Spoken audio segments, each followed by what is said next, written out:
call our city council meeting to order and ask everyone to join us in the Pledge of Allegiance.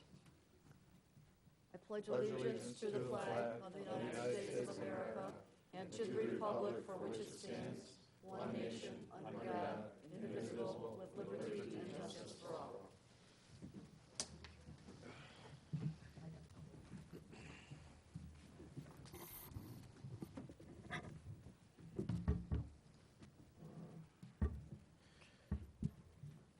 Roll, please. Belkey. Here. Belzak. Here. Clistic. Here. Kenny. Here. Marquez. Here. McIver. Shower. Here. 6 present and 1 absent. We have a quorum. The next item on the agenda is questions, comments, and announcements of a general nature.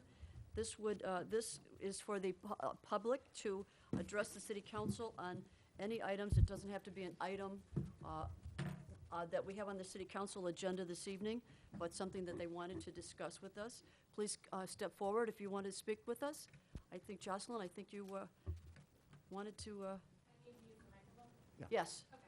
Okay. Can we turn that podium a little bit Like that? more angled? Yeah, that's better. Yeah, that's better. I feel like I'm in my debate days in high school. Hi, my name's Joycelyn Miller. I am a resident of Darien. I live at 1606 Ashley Court, Unit B, here in town. Yesterday, I was traveling from Dunkin' Donuts back to my house at 1606, and I was going on Manning Road, so it's Manning and Lyman here. When I got to Manning Road, the road was flooded, and there were 3 city barricades there. And honestly, the scaredy cat in me wanted to turn around, but I saw another car going through it. And so then I was like, well, if they can go through it, I'm being a scaredy cat, so then I went through it. I continued home. I live just across from Plainfield Road, Manning, and then it goes to Nottingham Circle, and that's where my Ashley Court is. The pizza delivery driver never knows where I live. But when I went to cross Plainfield and then I got to Nottingham Circle, which is actually my subdivision, I was pulled over by 2 police cars. And they told me that I had been speeding past the school, which is also on Manning Road. And I want to make it clear, this is not a contention of whether or not I was speeding, because that is something you handle in a court of law. My issue is how I was treated, because I had 2 police cars pulling me over. I had just gone through a flood area. He didn't even mention it. And I'm not the kind of person that you want to do that to. This Christmas committee, I'm actually in charge of the Christmas parade in Wilmington, which is where I work. And I just moved here to Darien. And the other thing I said in my letter was my boyfriend and we just moved in together. So this is our first time getting a place together. So this is exciting. I thought I wanted to live in Darien. He lived in Downers Grove before. And he also got pulled over at Manning Road just about a month ago. I've always lived in downtowns above stores and stuff, and I was actually the Main Street director. So I'm one of those citizens who truly cares about my community and where I'm a part of, which is why I'm coming to you. Again, I'm not looking at anybody to judge me whether or not I was speeding. I can take care of that in a court of law. But what I'm asking from a community perspective is, should I have been treated that way? Should I have had 2 different police vehicles pulling me over in my own subdivision? And should I have been not even mentioning the fact that the road was flooded just a couple blocks before that? What did the flooding in the road have to do with being pulled over by the police? You'll have to see the pictures and ask did if see you the would have pictures, gone yeah. through it. And if Yeah. you would have gone through it, that's fine. But like when I pulled up to it, like I said, it was the entire road that was covered, and there were barricades there, but it didn't say don't go through. But I was going to turn around. But like I said, you could see other cars going through, so I thought just at the end of the day. But that's where I'm trying to say, like, with that kind of experience, there needs to be some empathy here. Like, I understand there's a letter of the law to serve and protect. That's not what I'm saying. What I'm saying is there's got to be some empathy where you're at least mentioning the road was flooded. I'm sorry, but I'm just not getting the connection here. If you're speeding, you're speeding, and that's a given, correct? But you're saying that the police officers shouldn't have. There should have been 2 officers. Why were there 2 cars pulling me over? That's your issue. That's question 1. And question 2 is, why did he not mention the flooded road that was just blocks before where I was speeding? Why would he have to mention the flooded road? Because I was going through it. What's your expectation if you were the officer? What would you expect that you would say to the driver? I think because the mayor's not understanding, Yeah, and I'm I'm not not understand. understanding either. So what I would you would say have said? from an officer who's supposed to be protecting me, I would at least mention the flooded road that I had just passed. But now he pulled you over on He pulled you over at Nottingham. For the offense, though, So was was he on Manning. Was he following you on Manning?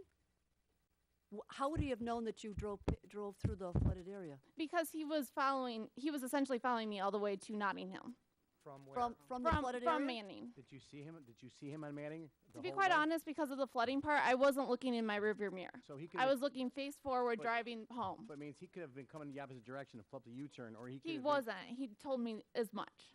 Okay, There are a couple of spots there that the officers will sit. yeah, right in Elizabeth Hyde School. And for that's the part example. I don't know if he was sitting at the school or if he was following me literally from the Walmart, watching me go through the flood. I'm gonna hope he's not watching me go through the flooded road. That's my hope. Okay, all right, so, all right, there's, Because if he watched me while I went through it and then didn't mention it, that would be really. all right, so you have an issue with 2 police cars pulling you over. And then you wish that the officer had more empathy because you just drove through a flooded area. Yes, I wish he would have acknowledged that the road was flooded that he pulled me over on. That's And what would that? what would that have done? yeah, I It would mean, have. It what would would have. you have said? I guess that my question is, if you were the officer there, what would you have said to a driver? So we can understand what your thinking was Yeah. missed. Well, that's what I'm saying is why are there 2 police cars pulling me over? And I asked him that question. And then also my other question is like, why would you not mention a road that has essentially a hazard going on in it that you're pulling me over in regards to? What kind of car do you drive? A Ford Focus, so it's really tiny. Ford so it Focus, probably should not have okay. been going through that water. Okay. Oh. Do you? Let me finish. Just let me finish. Do you think it's possible that maybe a week ago, or 2 weeks ago, or 3 weeks ago, the police were looking for some bad guys that happened to be popping in a Ford Focus, and all of a sudden they see a Ford Focus that matches something they were looking at a couple weeks ago that might have some bad guys in it, and then one of the other police officers is, just got helping his friend backing him up. Just because you got 2 squad cars pulling beside each other doesn't necessarily mean they're trying to pick on you. They might have something that came back a week or 2 ago that you're not privy to, and they're just protecting one another. Because as you know, if we turn on the news and Facebook and Twitter on a day-to-day basis, these police officers have a very, very tough job that they do, and these guys are backing each other up, and it's got nothing to do. Trust me, I've been pulled over in my times, plenty of times myself with speeding tickets, and I get it. And I'm always white knuckles when the police officer pulls to the window. It's not a comfortable position, and I don't like being in your position. But I think also at the end of the day, there's things that the police officers go through that we don't know when we're getting pulled over. What's going through their heads? Maybe there was a guy at the next town over that was driving a Ford Focus, and they're looking for it. So, Chief Thomas is with us this evening. Chief, is it normal practice for a police car to pull someone over and a backup car just to step in? If that second car is in the area, yes. And they'll usually stop, back up, make sure that things are okay, and maybe clear the area after that first initial approach by the officer, make sure that everything's good. They typically will clear and leave go the and scene. up out, do their Yeah. own thing. Yeah. Sometimes they stay during the whole stop, just depends. Okay. And it's all an officer safety thing. I don't know. That's a good example of a possibility. Whether that is, I don't know. Yeah. But Yeah, it's we more don't likely know. that that second officer saw the first officer making the stop and backed him up to make sure everything was safe on the Yeah, street. I have to be honest, I was very confused by your letter. I was thinking that you wanted a break on getting a ticket for speeding because you had just gone through a large pool of water. So that really threw me, and I thought that's really asking for a lot, to get a break on a ticket when you're speeding. So at any rate, is there something else we can address for you? So the officer told me the reason he brought the backup was because he was already near the police station. He was already near. Okay. Right. That's right. That's right across the street. Yeah. Okay. So that's my thing as being somebody who lives near the police station and also somebody who is a member of this community is like just kind of thinking about how would you want to be treated? Like, would you want 2 police cars pulling you over for a basic traffic violation in your own neighborhood? I mean, the entire experience, and it's not to say I haven't experienced traffic stops before, because I think any driver at my age in the 30s would have experienced some sort of traffic stop. But this particular one lacked a lot of that empathy and that community service and that nice place to live kind of vibe to it. So that's why I'm bringing it to the attention of the team. That's basically what I'm trying to get people to think critically about what are our goals. Yes, public safety is important, but so is the overall well-being of our community. We want them to have the equal pride. So like going to Dunkin' Donuts with the police officer isn't enough as just being able to have certain questions like, do we need to have this for a basic traffic stop that's within a block from the police station? Is it necessary to have 2 cars pulling somebody over? And I mean, just kind of the whole vibe of it was just very unnerving, given the circumstances. Well, I think as the chief mentioned, and you're mentioning the same thing, there was a car in the area, and you're saying the officer said, well, there was a car by this police station, so there was a car in the area. I think you're really only reiterating what the chief said, and it doesn't sound like the officer was discourteous or did anything like that on the traffic stop. Obviously, nobody's going to be happy on the traffic stop, but I'm not hearing anything. You're saying no empathy. I'm not hearing that the officer was demeaning or said anything really unprofessional. Okay. I'm not hearing that either. But we have cameras in the cars now, right, Yes. Chief? That and we can always listen to those things if that was your complaint. But it sounds like it's not. Okay. Another reason you might have 2 officers as well is I've been pulled over one time with 2 officers, and the first officer was a second week on a job. So as any physician, any doctor, or myself as an engineer, you sort of want someone senior there as well. So a lot of times police officers are out there first year, first week on a job. They got to have a supervisor making sure they're doing proper protocol as well. So there are other instances why you would have a second officer, such as training, when you get pulled over. So. Okay. But I wanted to also mention that I think it was one of the police's initiative at one time, and I'm sure it's still continuing, where they talked about having a standard approach to vehicles to be more friendly, and there was like a script, of informing, this is why you're pulled over, this is, like there's there's a consistent way to approach the vehicles. Is that right, Chief? Yes, there's typically a greeting, good afternoon, morning, whatever the case may be. An introduction, Greg Thomas, and then asking for a driver's license, proof of insurance, then a statement about what the violation was, and then a decision to be made about whether or not a ticket will be issued. Then advising the individual about whether or not a ticket would be issued, and then going about business. Now, those are general. Now, there's things that will happen. Somebody not having a driver's license, so they're going to have to check to see if the license is valid through an MDT check or a radio check. Those type of things. So there's always going to be one-offs, but generally it's greeting, introduction, proof of driver's license, proof of insurance, and then advising what was why the stop was made. As opposed to an officer pulling somebody over and saying, "Where are you going into such a hurry?" Things like that. No, that's Exactly. to Yeah. avoid those types of things. That's correct. exactly right. That's The exactly script right. forgot the flood. Okay, Thank you. thank you very much. Thank you. Thank you.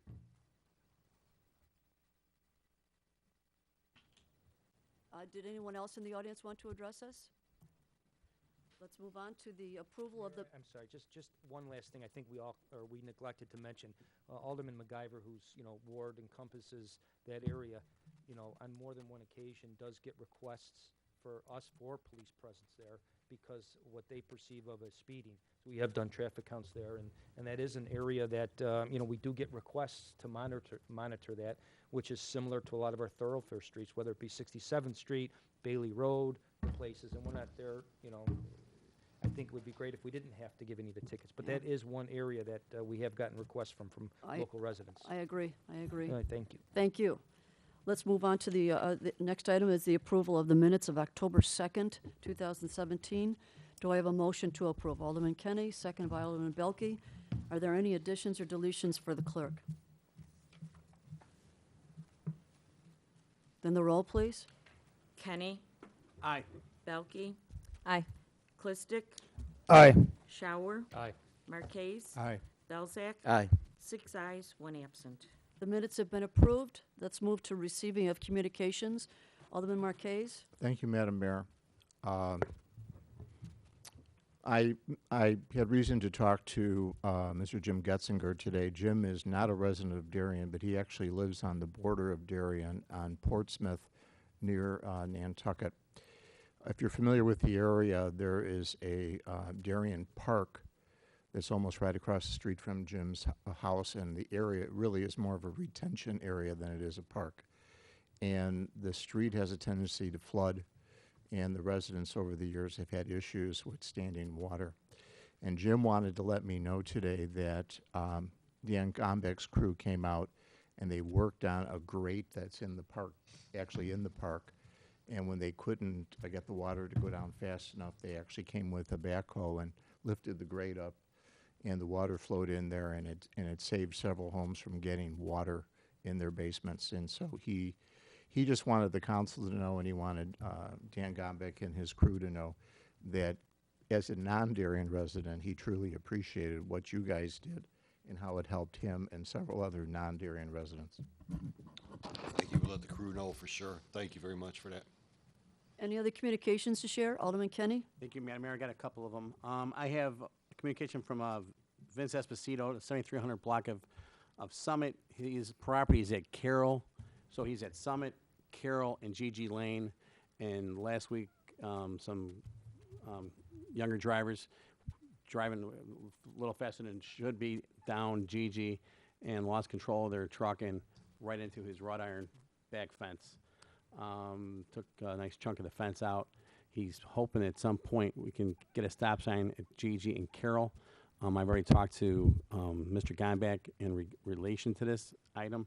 I also received communication on Saturday from Norm Nusback on the 7100 block of Walden Lane regarding the streets being flooded, and I told him I know Darien's out there cleaning streets. You if you don't hear back from him in a couple hours, call me back. And he called me back, and he goes, "Oh wait, hold on." And as he's calling on the phone, "Oh, never mind, they're out there right now." So to your crew did a bang up job over the weekend. Great, thank you. Now, Walnut's in Ward 1, correct? Do you have a Walnut? Walden. Oh, Walden. Oh, I thought you said Walnut. Okay. Walden. Okay, good. Alderman Clistic. Thank you, Mayor. Just two quick items. We had some flooding in the street, but they did see the backhoe come down the street. So as I was getting a bunch of text messages and phone calls, you did see your crew come down, and they appreciate you guys coming out. I guess one of the issues they had down, one of their storm drains were blocked with a bunch of debris and stuff. So a few residents on a local storm drain, they cleaned out themselves. So. And another quick item, this Saturday we have Oktoberfest in Pinewood Park, so another block party we're having for the residents. You got a partying ward, don't you? I know, we have an awesome ward, so just quickly mention it. Is Julie's that guy putting it together. responsible Oh, back there's there? Jerry. I Yeah. didn't even see him. All right, so I guess, I didn't mean to take your thunder, so. I think so, yeah. So absolutely, so. Outrageous. That's all I have, thank you. Anybody else have communications to share? Okay. Let's move on to the mayor's report, and under the mayor's report, I would like to ask for a motion to consider the reappointment of the members of our Holiday Home Decorating Committee, and those individuals are Elizabeth Hayes, Jim Kaiser, and Jerry Legansky. Do I have a motion to approve? Alderman Belzak, seconded by Alderman Marquez. Any discussion? Are we having a prize for the best looking block?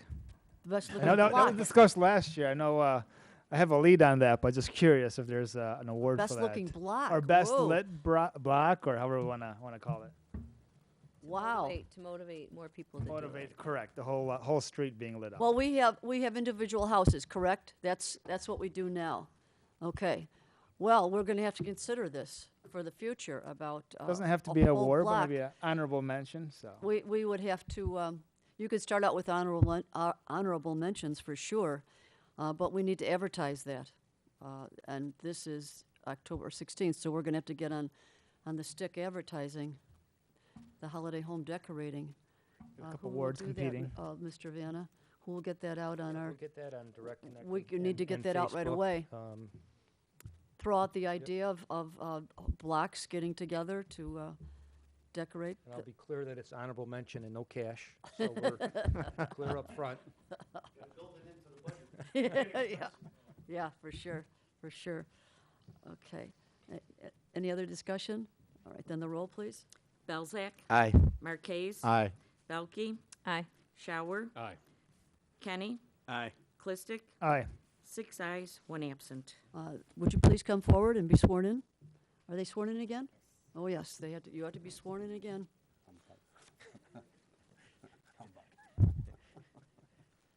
The driver, the photo taker, Yeah. the driver.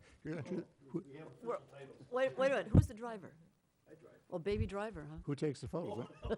He takes the photos, too. Baby driver. Please raise your right hand and repeat after me. I state your name. Do solemnly swear. That I will support the Constitution of the United States. The Constitution of the State of Illinois. And that I will faithfully discharge the duties. Of the Holiday Home Decorating Committee. To the best of my ability. Thank you. I would shake your hands back again. And these are your reappointment cards? Okay, do they need us? Oh, I've already signed it, okay. That's right, good. Thank you all for serving again. Thank you all for serving again. You've done Thanks, such a Jim. great job. Thanks, Chair. Great job. I can't. Congratulations, thanks. I did something. You got the fun committee. Yes. Really do. Have fun again. It was when I talked my horn at you at Dunkin' Donuts here, and you were looking around, you know. Yeah, and I went to wave at you, right? Okay, thanks, Jim. We intend on sending an email out regarding our attack on the neighborhoods. So you'll receive some communication. Okay, that we need to get out. All right, on your behalf. Okay, thanks, Jim. We wanted to be official first. Okay, all right, thank you. Thank you, guys. Thank you. Let's move to the city clerk's report. This evening, we're going to be doing the 2018 Vehicle Sticker Lottery, and I'd like to present a little bit of history for the sticker. In 1992, the City Council decided to offer the Darien Identification Vehicle Sticker to Darien community organizations through the lottery process. The following organizations were offered the opportunity to participate in the 2018 Vehicle Sticker Lottery, and they included the Darien Chamber of Commerce, Darien Rotary Club, Darien Youth Club, the Active Seniors Club, Younger Than Ever Seniors, Darien Historical Society, Darien Women's Club, Safety Village of Darien, and Young at Heart Seniors. There are 3 provisions that must be followed. 1, the funds from the vehicle sticker donations be used for community-related functions. 2, the winner in 1 year will not be eligible for the lottery for a 2-year period after winning. 3, the city reserves the right to withdraw this lottery due to budget constraints. The successful lottery winner will be responsible for purchasing identification stickers. The mayor and the city clerk are to approve the design, and offering the same to residents on a donation basis to be available by January 1st of 2018. The eligible Darien community organizations that expressed an interest in selling the vehicle stickers are the Darien Chamber of Commerce, Darien Historical Society, and Darien Rotary Club. The lottery to determine who will be allowed to sell the vehicle stickers for 2018 has been included in the agenda under the clerk's report. And I have the 3 names here that have responded that they would like to be in the vehicle sticker lottery, and I'm putting them into a bowl. I can't peek. Okay. All right, and I'm shaking them up.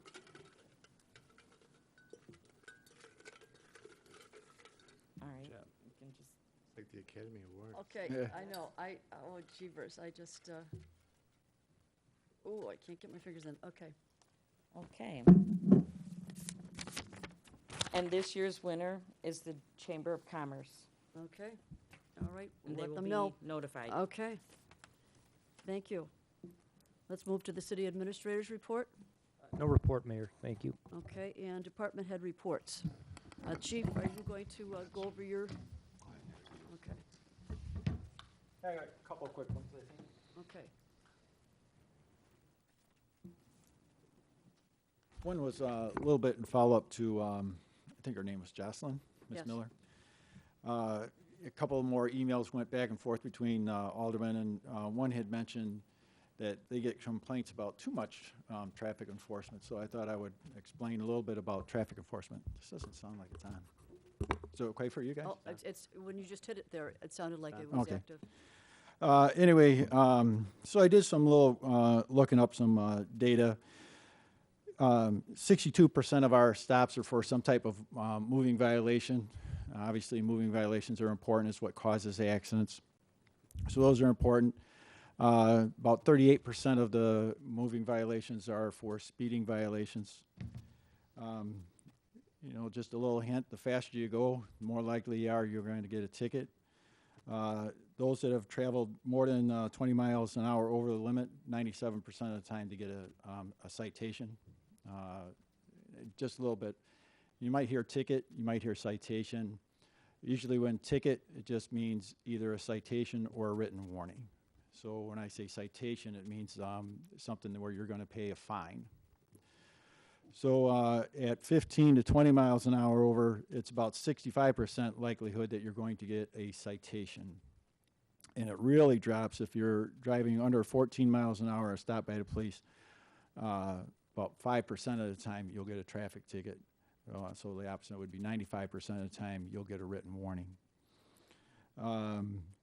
65% of our stops, almost 66% of our stops are for speeding, are more than 15 miles an hour over. So the officers are getting the more egregious offenders.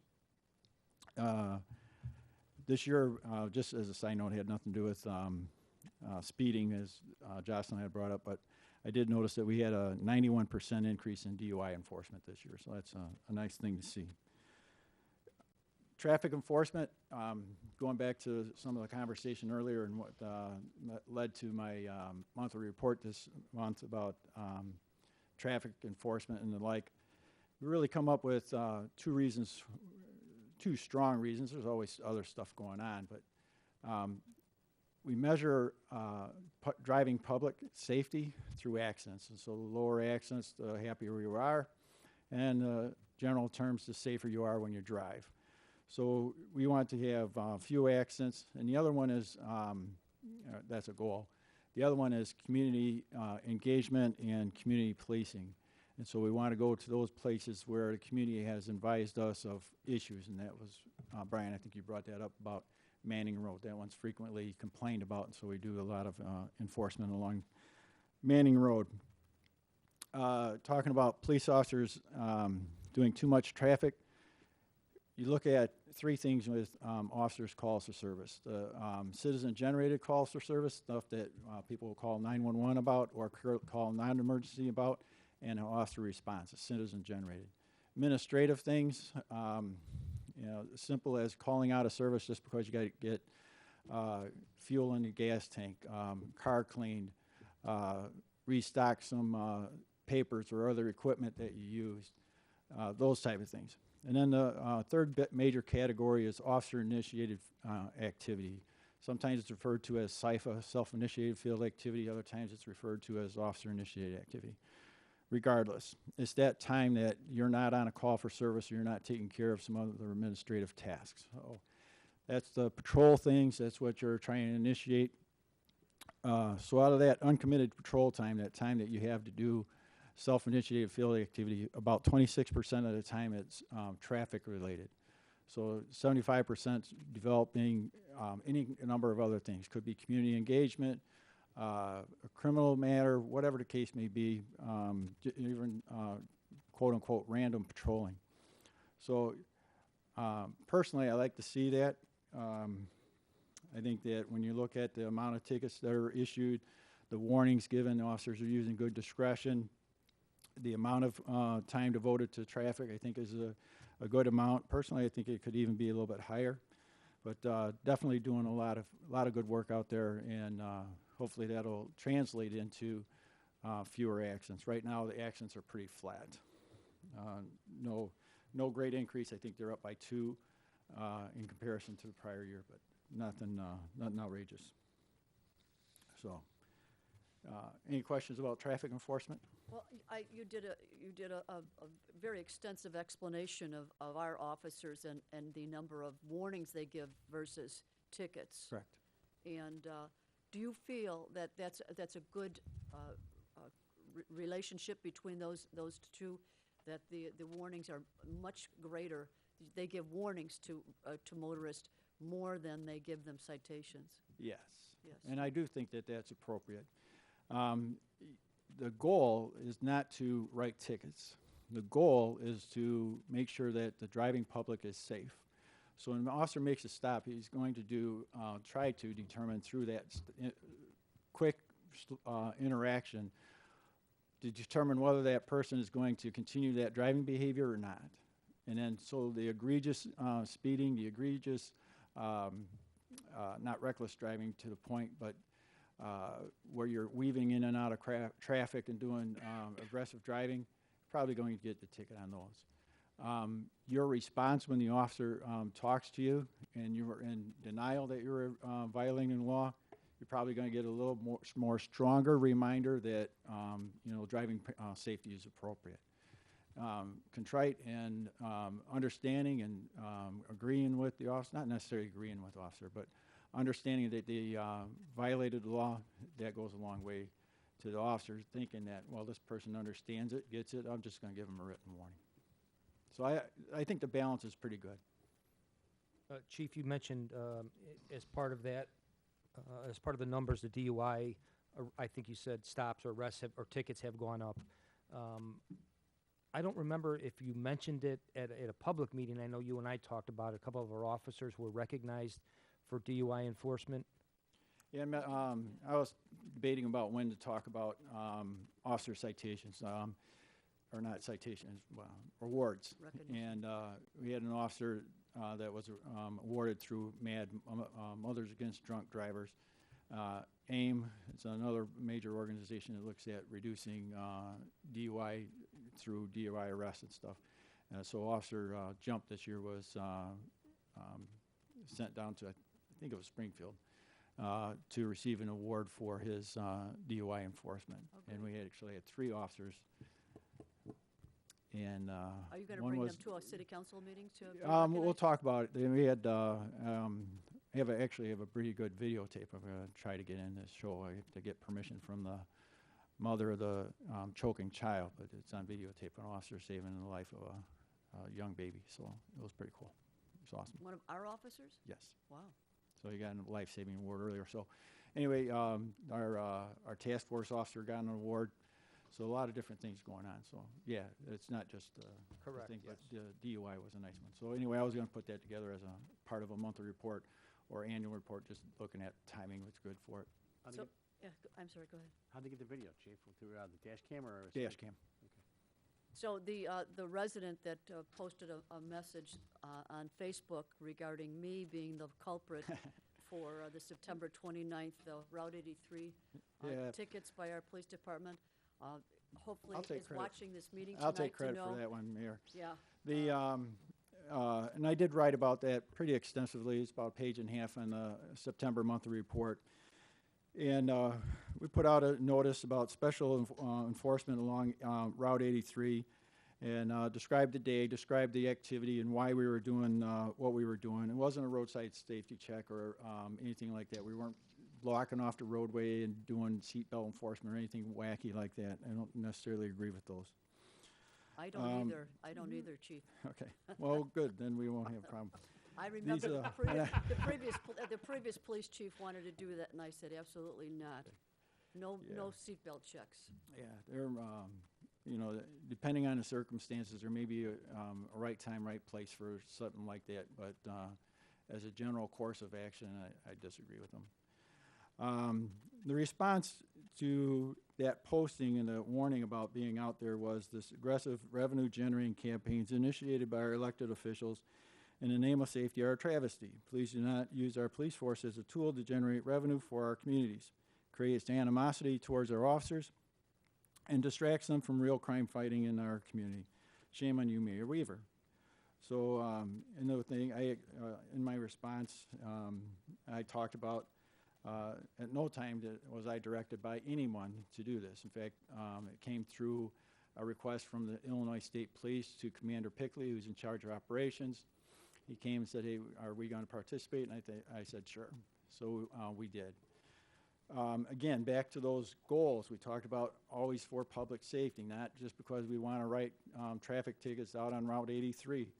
So the state police gave me their data, and so far this year, on Route 83, there's been 1 fatal accident and 12 personal injury accidents. Over the past 3 years, there was 107 crashes, 6 fatal, and 101 personal injuries. There's a reason to be on Route 83 and enforcing the laws, to try to bring those number of crashes down. When you drive along the tollway, you'll see those neon signs overhead, 600 fatal injuries this year. So they are important, and there's a reason why we do that traffic enforcement, and we assisted the state police, and I think 13 other jurisdictions participated in that.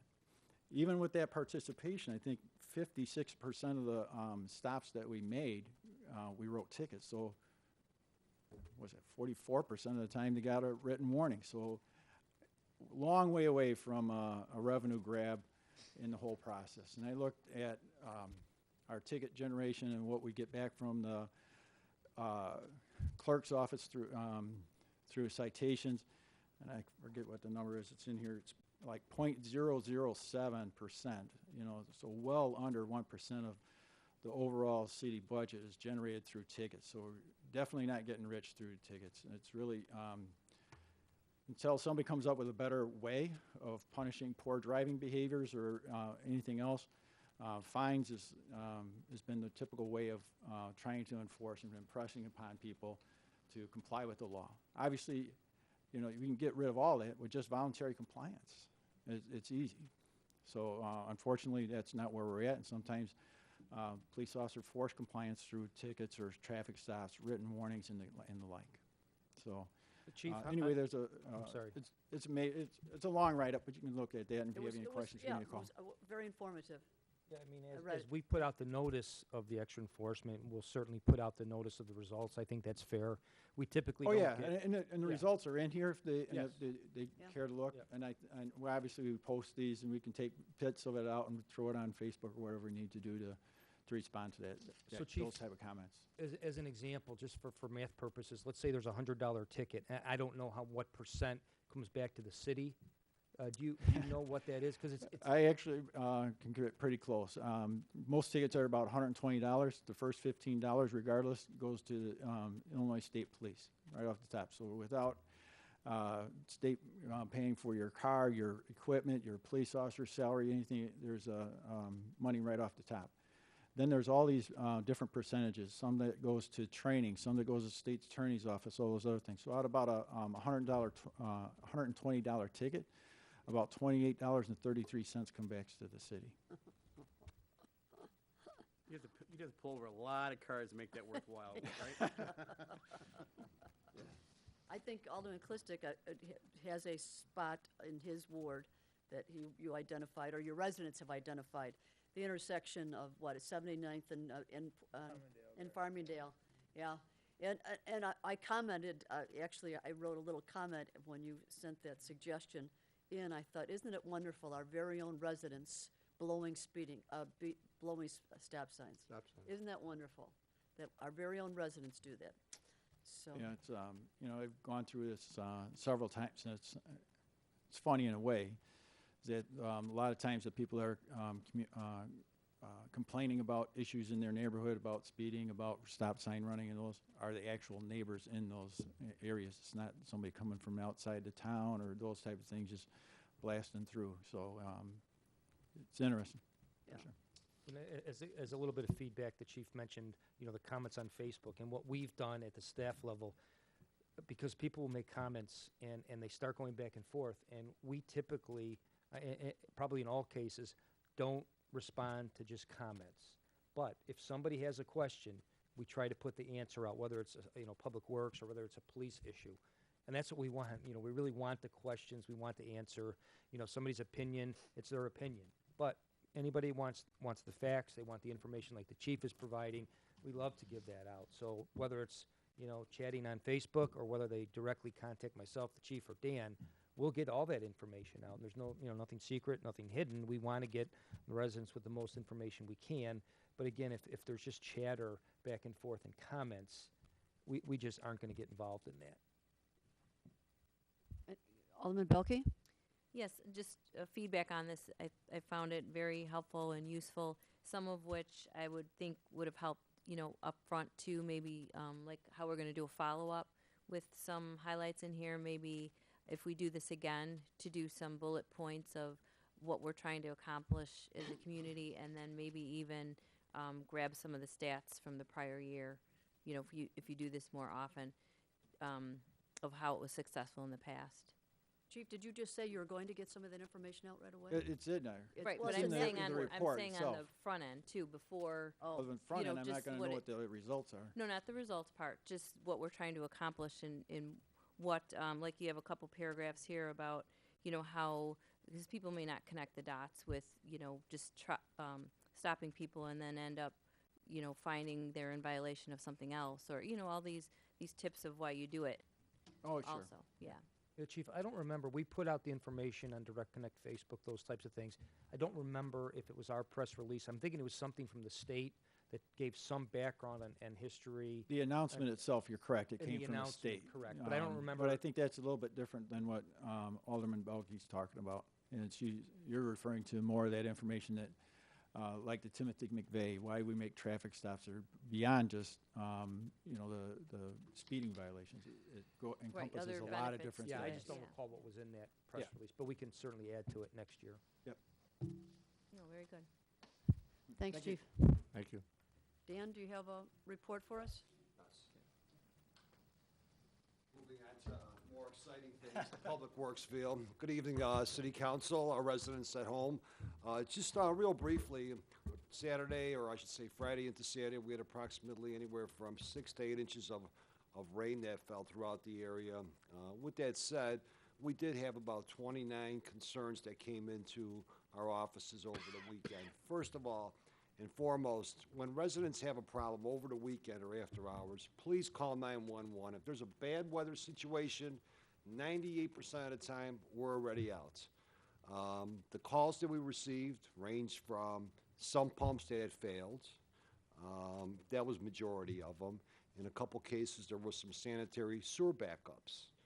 Sanitary sewer backups will happen when there's so much rain around a sanitary sewer or sanitary sewers, or there's infiltration where stormwater is actually getting back into the sanitary sewer, causing a backup in a person's home. Now, that backup may be due to the gravity. In other words, the pipe going out of the house is actually lower than the water, or at the same elevation as the main out in the street is. There's also what they call an overhead sewer program, which if you're at a gravity level at the same elevation, DuPage County has a program to assist residents with an overhead sanitary project. We had visited a lot of the residents. In some cases also, they're associated with a potential rear yard drainage project. In some cases, residents have tried to help themselves in getting the water away from their homes, but fell short. So again, I want to mention to the residents out there that we do have a rear yard drainage program, and that program basically consists of where there's consistent flooding area within your backyard and or more so standing water for a period of time. This year's, segueing into that, this year's rear yard drainage projects all have been a success. We had several projects. And in the bigger projects, on the ditch projects, we had Tennessee, Bentley, Crest Road, and Brookhaven. I'm proud to say, and pass it on to our vendor as well as our guys, all the projects came in under budget, significantly under budget, so we'll be presenting that back to the City Council within a couple months here. With that said, our road program as well came in slightly under budget. Great job to, kudos to Dave Fell, who's been our overseeing foreman for the street operation, and the concrete curbing program this year. Again, we had a great vendor. First time we used this vendor. Schroeder, I believe it's Schroeder and Schroeder. Actually, both of our vendors were Schroeder and Schroeder this year, from the asphalt company as well as the concrete company, so I'm still getting confused on that. But a lot of kudos to Pete Kaliniak, too, for being the concrete liaison for the last several years. He's really done a great job. And even Jeff Cornelius, who was overseeing the ditch projects on all the quantities, making sure that the vendors were using what they were supposed to. Great job to those guys as well. And obviously to our other foreman, Dennis. Dennis has been a foreman with us now for almost a year and a half, doing great. And Chris Throm, obviously our superintendent. Kudos to all those guys, and especially this past weekend. Also, just want to let everyone know that with the brush pickup, this will be our last month for brush pickup. So we do want to let residents remind them. Please have your brush out the last full week of October. And street sweeping. A lot of the events that happen, I should say the rain events that happened this weekend were due to leaves that were getting into the inlets. We may have been there now, if it was raining, 5 minutes later after we would leave the scene, it would be the same situation. So again, the leaves, we ask residents for help. If and when we do have these heavy rain events and you can pull the leaves back, please try to pull them back, and we'll pick them up. If it's something of an emergency, call 911. I can't stress that enough. Our guys are out. No one is here at the administrative offices to pick up these phones. We will come out and respond to all calls. And with that said, that's all I have for you.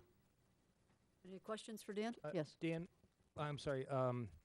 Obviously, you're being the jack of all trades, and a lot of us know that. We'll go through rainy seasons like this, and we might get calls from residents, hey, my window's leaking. I never had that before.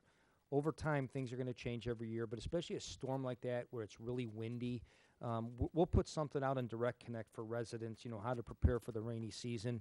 But anything you could offer up for advice to residents, I know annually, it's something as simple as caulk around the windows, but anything to offer? No, that's a great point, Brian. I was at a resident's house this afternoon, and in this particular case, the resident had downspouts. All the downspouts and the sump pumps were all tied into what's referred to as a 4-inch corrugated pipe. Well, the resident had about 5 to 6 different pipes throughout the yard. Unfortunately, we're only able to find 2 of them. The pipes that are in the ground are approximately 20, 25 years old. So she, unfortunately, had a backup in her basement due to a sump pump failure. We couldn't find her outfall of the sump pump. So what I'm getting to is look at the downspouts, where they come from your home. If they're going into a 4-inch pipe or into another pipe, see where that exit's at. Take a garden hose, run that garden hose within that pipe to determine where it's at, to make sure that it's open. Many of the 90% of the cases that we see, the 4-inch pipe is clogged, hasn't been maintained for years. The landscaper has crushed it. The kids threw a ball in there, whatever the case is. Also on a sump pump issue, make sure that on a sump pump, when the sump pump exits your home and it goes into this 4-inch carrier pipe, that you leave approximately a 2-inch air gap. So what that 2-inch air gap does is, in the event that that black pipe or the corrugated pipe is clogged, that water has an opportunity to flow freely, and you'll be able to see where it's flowing. So again, that's a good point there.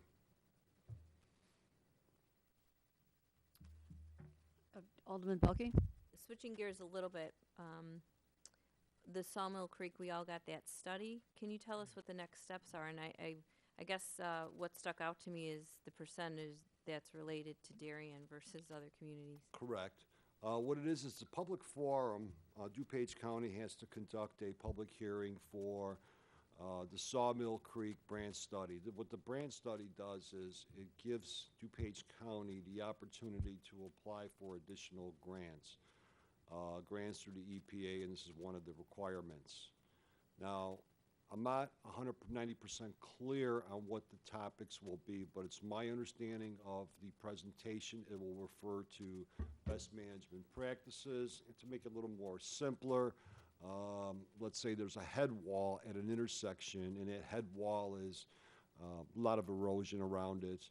In this case, Making it simpler, what's a head wall? I Some of the residents. apologize. No. Where water goes underneath a roadway, so that's typically called a head wall area. And let's say that everything prior to it getting underneath the roadway within the first 10 to 15 feet is eroding. Maybe the banks are too steep or just too much rain has fallen in that area, causing dirt to fall back into this specific area. Well, in this case, the grant would have the ability to take care of rectifying the slopes, whether it's rock, and then put it basically rocks, plants, et cetera, et cetera. Our projects, what we have brought forward for a long-term plan was to be able to go from section to section to remove all the silt that is accumulated in there and bring it back to its original grade, which was in the 1980s. This will not cover that, but nonetheless, I think it's a great opportunity for residents that are adjacent to Sawmill Creek just to voice their concern back to the county, and who knows, maybe there will be additional funding for these projects. I've been trying to be as active as I could, or can, to be at these DuPage County meetings for these types of grants, and they're just not out there on the maintenance side of it. And you mentioned Sawmill Creek, though, and you mentioned the silt removal. And, you know, the city council's talked about that multi-million-dollar project. There's obviously more than silt removal. There's pipes and a lot of other things Correct. that make up that larger dollar amount. Right, and it's under drain pipes that are currently in place. Those under drain pipes are deteriorated. Again, the underground pipes, under drains are not, they're critical, but they're not critical to the overall flow. The creek still functions. The under drains basically don't give the water on top not to be there. Sorry. Yeah. One more thing, again, switching gears. Do you have some idea of the timing of the Willowbrook project and how that will affect the street reconfiguration that goes down Plainfield? I'm not sure. They're working on pre-final engineering plans. I think there was about 24 comments left to address. I can tell you that one of our requests back to, while the city of Darien supports it, we had to provide a letter. We made sure that the sign relocation was going to be on a developer, and they did agree to put that in the plan, so the plans do have a notation for that sign to be relocated by a developer. Do we think Direction- that'll? Welcome sign, I'm Which sorry. direction is that being moved? Farther west? Going It would west? be back to the south. Oh, back to the, Right, so there's some reconfiguration with the existing sidewalk, the existing storm sewers. There's an open ditch there partially. Part of that'll become a lane now. So there's a lot of work going on there. And will that be this year still? I don't know. Oh, we don't know, okay. No. There may be some, whether or not it'll be complete. It's a pretty major project, Okay. especially with all the infrastructure that's involved. So I would personally see it going into next year. Thank you. anything else for Dan? Let's move on then. Thank you. Thank you. The treasurer's report? Thank you, Madam Mayor. This evening, I'm requesting council's approval of warrant number 171812 in the amount of $678,919.74 from the listed funds. Payroll for the period ended October 16th in the amount of $242,998.05 for a total to be approved of $921,917.79. Do I have a motion to approve? Alderman Shower, seconded by Alderman Belke.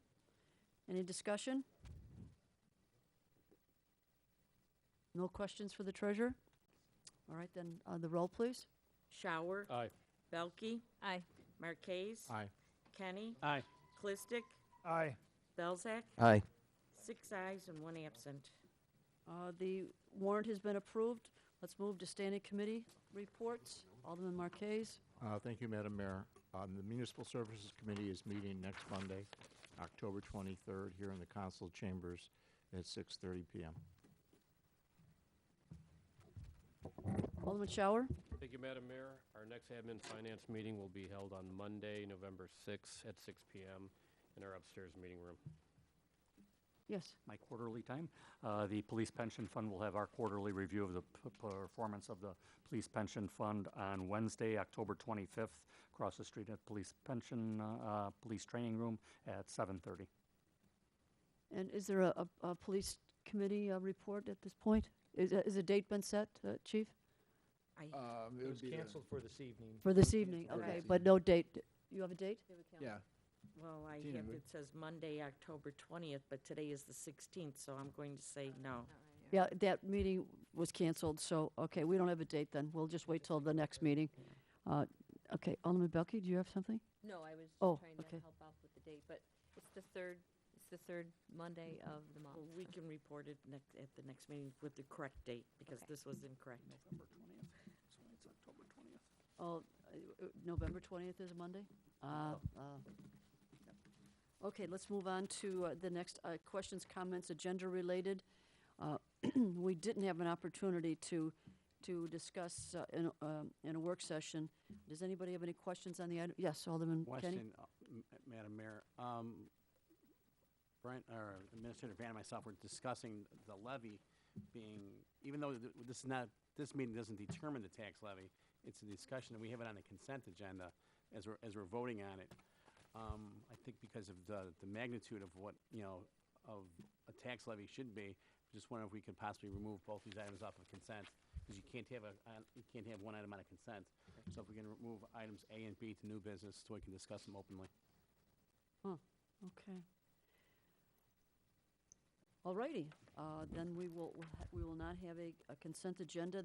Both items will just move to new business, A and B. Any other questions or comments on the items that are on now part of new business?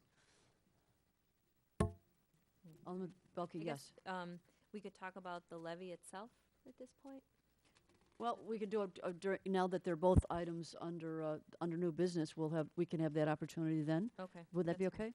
That's fine. Okay, there being no old business, we'll move on to and there's no consent agenda now.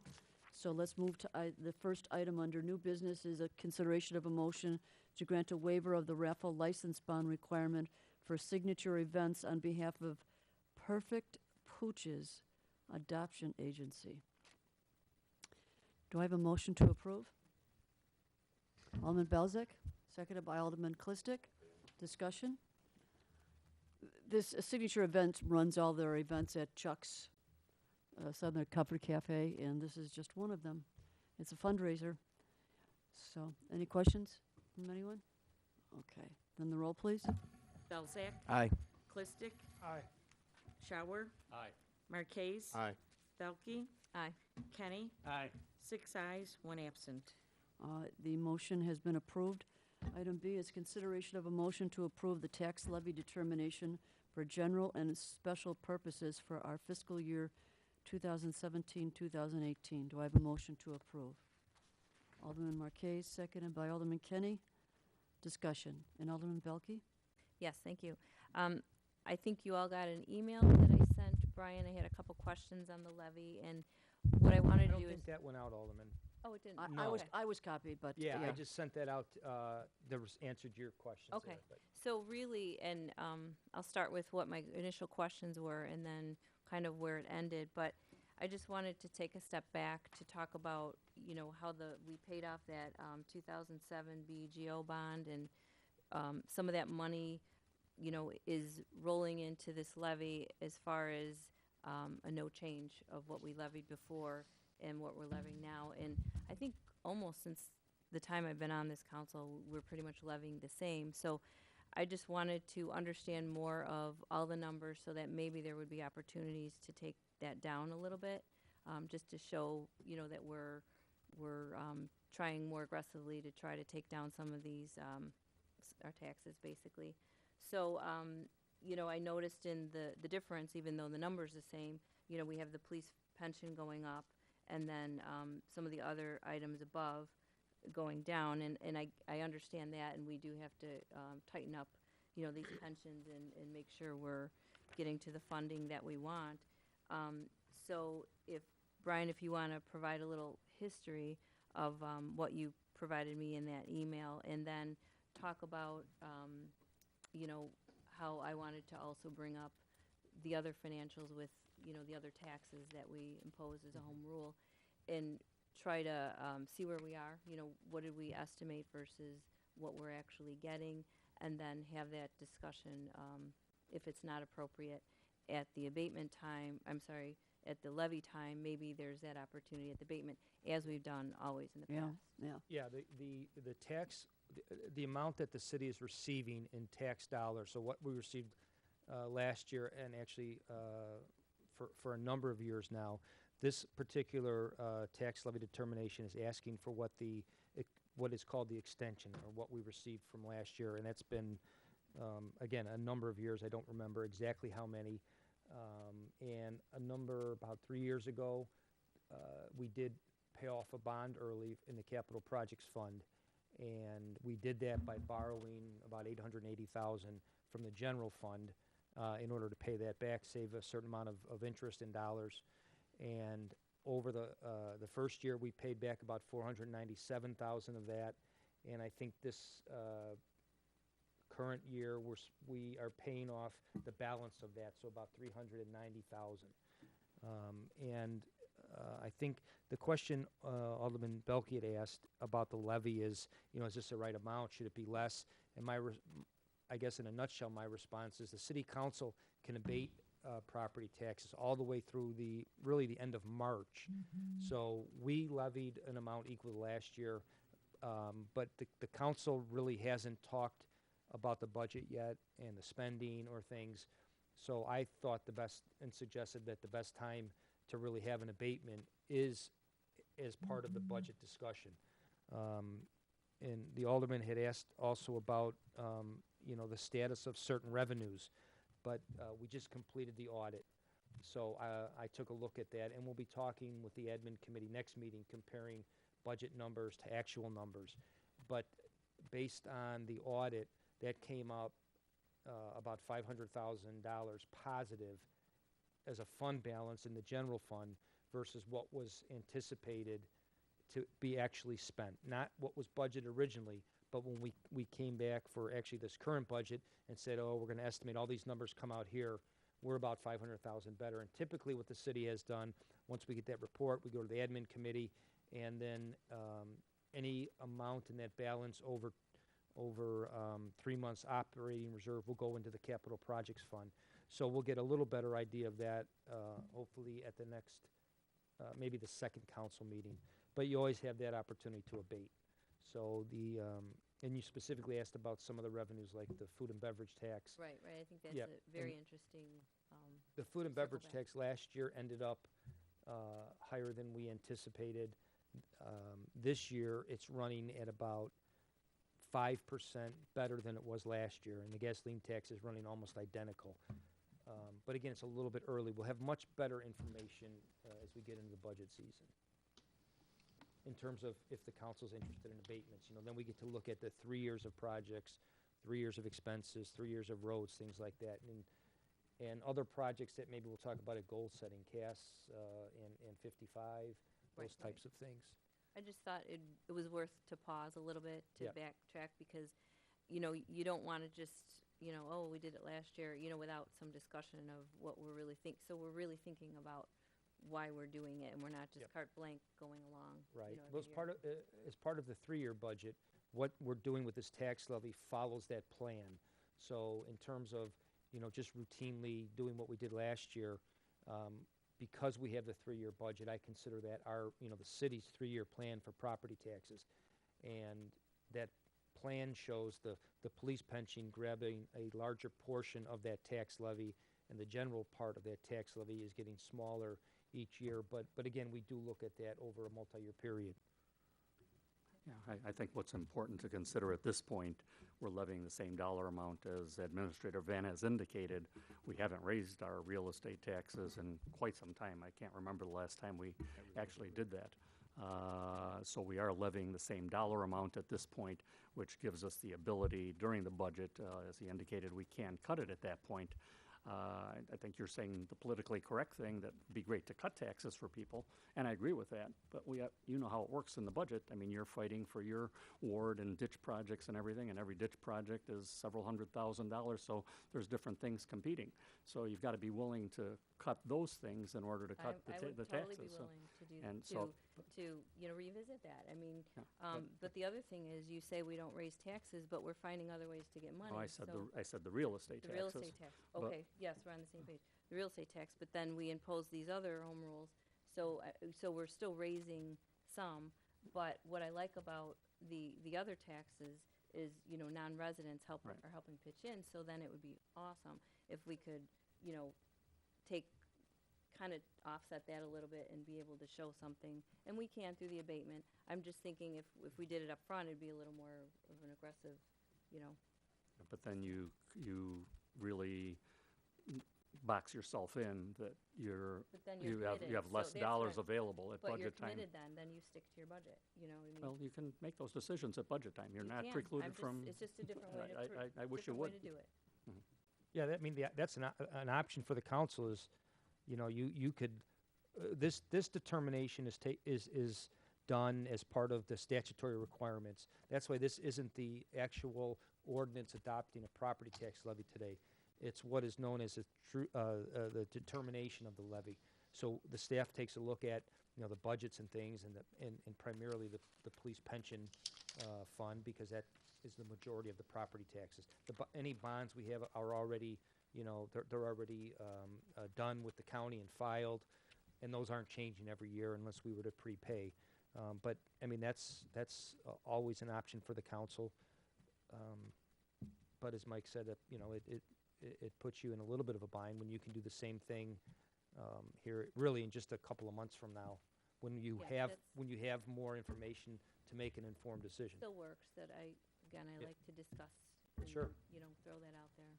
So then what the staff does, we bring back this amount, we go through the Admin Finance Committee, and we did talk a bit about that previous bond, and we reminded everybody that was paid off early, and that had come off the taxes.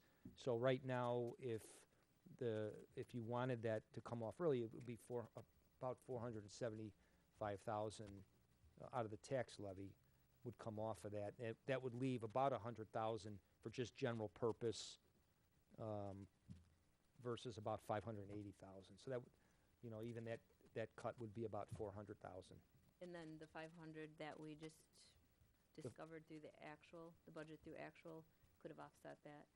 Well, yeah, I mean, again, it's, So yeah, I mean, that could offset that at the same time in the budget. The council might say, okay, because the council does have some policies in place in terms of fund balance, and part of that is if the fund balances exceed what the policy said, one of the options is an abatement, and the city has done that in the past, and sometimes hasn't done it in the past.